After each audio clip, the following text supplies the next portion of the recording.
In today's video, I'm going to teach you how to go to a specific date in Thinkorswim. If you want to review price action from a certain day, study a past setup, or analyze a historical move on a chart, Thinkorswim makes that pretty simple once you know where to look. In this walkthrough, I'll show you how to jump to a specific date range using the chart settings in Thinkorswim web. Start by opening Thinkorswim and navigating to the Charts tab. This is where you'll be able to view price history and customize exactly what time period you want to analyze.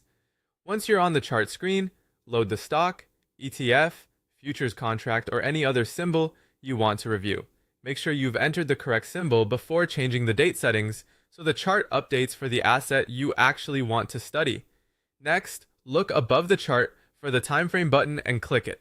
This menu controls how much historical data is displayed and how it's organized. From the available options, choose Custom. This is the setting you'll use when the preset time frames don't give you the exact date you need. After that, select the From To Date Range option. This is the key step because it lets you define a custom start date and end date instead of relying on standard chart views like 1 day, 1 month, or 1 year. Enter the specific date you want to view, or type in a full date range if you want to examine multiple days.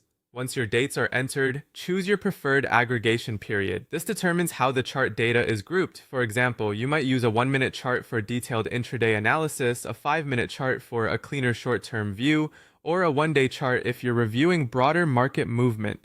The best choice depends on how closely you want to inspect the price action during that period.